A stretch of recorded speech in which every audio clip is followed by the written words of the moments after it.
Hello दोस्तों, स्वागत है आप लोगों का मेरे यूट्यूब चैनल लक्ष्य बोध के गुरुजी पर। और आज की इस वीडियो में हम आपके लिए पार्ट 2 लेकर आए। किसका पार्ट 2? पद्य साहित्य का इतिहास। यानी हमने कल आपके लिए 25 एमसीक्यू कराए थे जो कि बोर्ड एग्जाम के लिए बहुत ही ज़्यादा इम्पॉर्टेंट है। तो आज की इस वीडियो में हम आपको फिर से 25 क्वेश्चन कराएंगे जो कि आपके बोर्ड एग्जाम के लिए बेहद उपयोगी होंगे और आपके बोर्ड एग्जाम में पूछे भी जा सकते हैं। ये जो क्वेश्चन है ये सारे प्रीवियस ईयर के क्वेश्चन हैं। जितने भी बोर्ड एग्जाम में एमसीक्यू आते हैं उसमें से अधिकांश प्रीवियस ईयर क्वेश्चन ही आते हैं। तो इस समय आपको प्रीवियस ईयर क्वेश्चन पर ज़्यादा ध्यान देना है। इससे आपकी पढ़ाई भी मजबूत होती जाएगी और रिविजन भी काफ़ी तगड़ा होता चला जाएगा। चलिए हम लोग बिना किसी देर के वीडियो को शुरू करते हैं। बट उससे पहले यदि आप हमारे इस चैनल पर नए हैं तो वीडियो को लाइक कर दीजिएगा और चैनल को सब्सक्राइब करना मत भूलिएगा। चलिए वीडियो को स्टार्ट करते हैं। हमारा जो 26वां यानी हम मान लेते हैं कि यह पहला प्रश्न है। 25 के बाद जो आएगा वो पहला, ऐसे करके हम क्रम से करेंगे। यहाँ पर 26वां प्रश्न क्या करा है कि निम्नलिखित में से प्रयोगवाद की दो प्रमुख विशेषताएं कौन सी हैं। यानी यह पूछ रहा है कि चारों ऑप्शन में से ऐसी कौन सी विशेषताएं हैं जो प्रयोगवाद से संबंधित हैं। तो पहला है हमारा घोर व्यक्तित्व और ख ऑप्शन है यथार्थवादी दृष्टिकोण। तो हमारा जो 26 प्रश्न का जो आंसर हो जाएगा ये क और ख क्या हो जाएगा, दोनों हो जाएगा। जबकि यहाँ पर जो क्वेश्चन बैंक है इसमें गलत दिया हुआ है। तो हमारा 27वां प्रश्न है द्विवेदी युग का प्रसिद्ध कवि कौन है। तो द्विवेदी युग के प्रसिद्ध कवि कौन है ये तो आप कक्षा 9th से ही पढ़ते चले आ रहे होंगे या फिर आप अपने पिछली कक्षाओं में भी पढ़ चुके होंगे।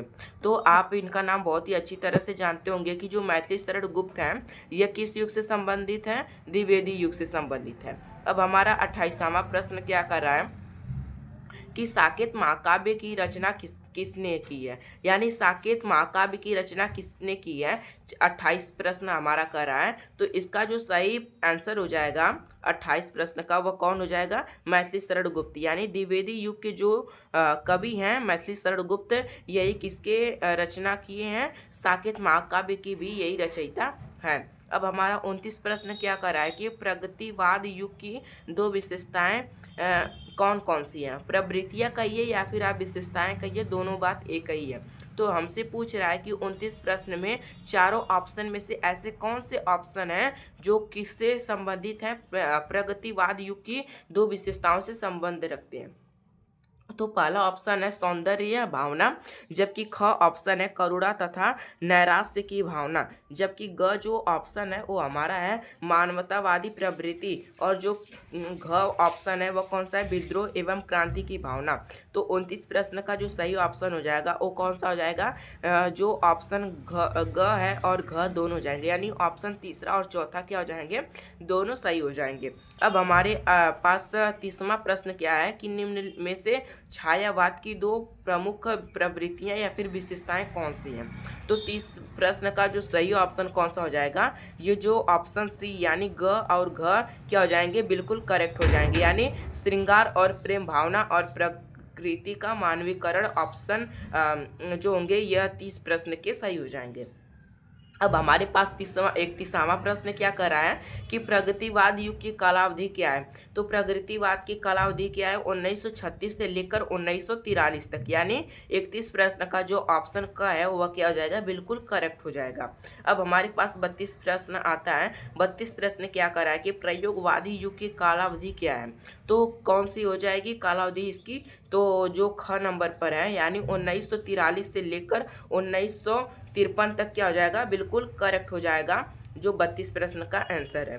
अब 33 प्रश्न क्या करा है कि निम्न में से छायावाद युग का कवि कौन है। यानी मैं आपको 4 कवियों के नाम बता रहा हूँ जो छायावाद युग से के प्रमुख स्तंभ माने जाते हैं। कौन, पंत, निराला, वर्मा प्रसाद। पंत यानी सुमित्रा नंदन पंत, निराला यानी सुमित्रा नंदन, जैसे निराला यानी सूर्यकांत त्रिपाठी निराला, और वर्मा यानी महादेवी वर्मा। जबकि पंत, निराला, वर्मा प्रसाद। प्रसाद यानी जयशंकर प्रसाद। यानी मैंने आपको छायावाद युग के 4 प्रमुख स्तंभों के बारे में बता दिया, जिनके बारे में आपको आगे देखने को मिलेंगे और इनसे जो क्वेश्चन है वो बोर्ड एग्जाम में पुट आउट भी होते हैं, तो आपको इन पर विशेष ध्यान देना है। फिर हमारा 34वां प्रश्न क्या कर रहा है कि यामा के रचयिता कौन है। रचयिता इसका कौन हो जाएगा, प्रश्न क, जो क ऑप्शन हो जाएगा वह 33 प्रश्न का क्या हो जाएगा, बिल्कुल करेक्ट हो जाएगा।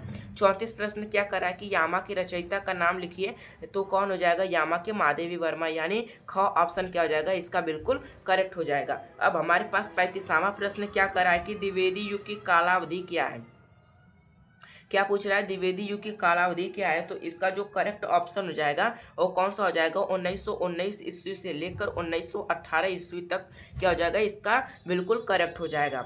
अब हमारे पास 36 प्रश्न क्या कर रहा है कि आंगन के पार द्वार के रचयिता कौन है, तो कौन है, अज्ञेय है। यानी सच्चिदानंद हीरानंद वात्स्यायन अज्ञेय क्या हो जाएगा, इनका पूरा नाम है। यानी 36 प्रश्न का जो ऑप्शन ख है वह क्या हो जाएगा, बिल्कुल करेक्ट हो जाएगा। अब हमारे पास यह आता है 37 प्रश्न, जो कहता है कि तीसरा सप्तक कब प्रकाशित हुआ था, तो तीसरा सप्तक कब प्रकाशित हुआ था, 1959 ईस्वी में। यानी जो 37 नंबर प्रश्न है, इसका जो सही ऑप्शन हो जाएगा वो कौन सा हो जाएगा, जो ख हो जाएगा, यह बिल्कुल क्या हो जाएगा, करेक्ट हो जाएगा।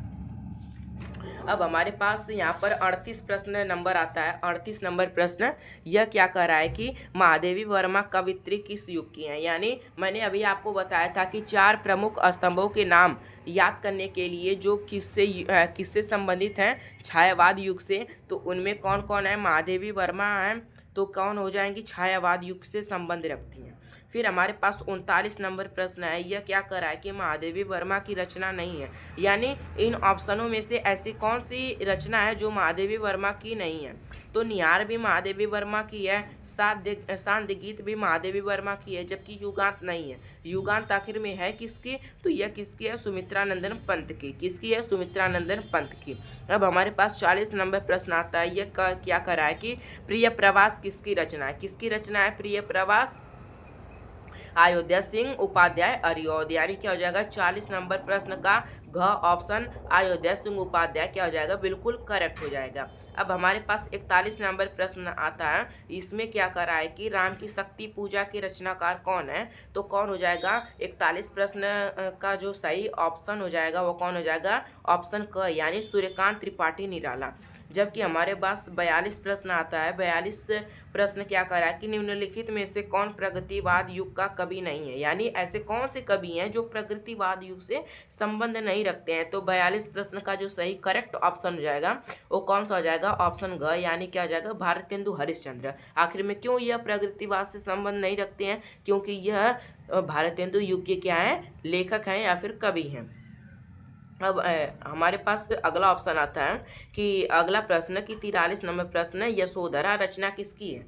तो आप ये बचपन से पढ़ते चलते चले आ रहे होंगे कि यशोधरा किसकी रचना है, सुमित्रानंदन पंत की। अगर आप नहीं जानते तो आज जान लीजिए कि किसकी रचना है, यशोधरा मैथिली शरण गुप्त की। यह जो है बहुत ज़्यादा इंपॉर्टेंट है, यह आपके बोर्ड एग्जाम में पूछा भी जा सकता है, इसलिए आपको इस पर विशेष ध्यान देना है।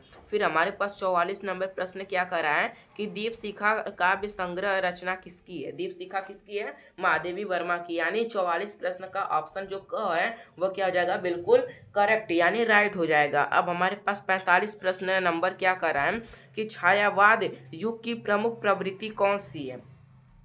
तो ये आप जैसे कि पिछले प्रश्न में पढ़कर आ रहे होंगे कि जो छायावाद युग की प्रमुख प्रवृत्तियां हैं वह कौन सी है, श्रृंगार और प्रेम वेदना। अब हमारे पास 46 प्रश्न नंबर क्या कर रहा है कि निम्नलिखित में से शुक्लोत्तर युग के लेखक कौन है, तो कौन हो जाएगा, वासुदेव शरण अग्रवाल। कौन हो जाएंगे, वासुदेव शरण अग्रवाल। अब हमारे पास 47 नंबर प्रश्न है जो क्या कर रहा है कि साकेत किस युग की रचना है। साकेत किस युग की रचना है, द्विवेदी युग की रचना है। किसकी रचना है, मैथिली शरण गुप्त की। आपको ये भी ध्यान रखना होगा। और किस युग की रचना है, द्विवेदी युग की रचना है। 48 नंबर प्रश्न क्या कर रहा है कि लोकायतन किसकी रचना है, तो लोकायतन किसकी रचना है, सुमित्रानंदन पंत की। आपको इस पर बहुत ही ज़्यादा इम्पॉर्टेंट समझ कर ध्यान देना है, क्योंकि इसके बोर्ड एग्जाम में आने की बहुत ज़्यादा चांस है। आपको इन प्रश्नों पर अच्छी तरह से नोट करना है, इनको रिवीजन करना है, याद करना है, अच्छी तरह से प्रैक्टिस करना है, इसके बाद ही बोर्ड एग्जाम में जाना है। फिर हमारे पास 49 नंबर प्रश्न क्या करा है कि बहुरी अकेला के रचनाकार कौन है। यानी बहुरी अकेला के रचनाकार कौन है तो 39 नंबर प्रश्न का जो करेक्ट ऑप्शन हो जाएगा कौन हो जाएगा, क हो जाएगा, यानी अशोक वाजपेयी हो जाएंगे। अब हमारे पास 50 नंबर प्रश्न आता है तार सप्तक के संपादक कौन है, तो इसका जो करेक्ट ऑप्शन है आपको कमेंट में बताएंगे। कमेंट यानी CW, कमेंट वर्क या फिर CW बोलिए, यह आप कमेंट करके बताएंगे कि आखिर तार सप्तक के संपादक कौन है। यह आपके लिए कमेंट वर्क है। आपको ये वीडियो कैसी लगी कमेंट करके जरूर बताइएगा, और ऐसी वीडियोस को देखने के लिए हमारे इस चैनल को सब्सक्राइब जरूर कर दीजिएगा। मिलते हैं किसी अगले वीडियो में नए टॉपिक के साथ।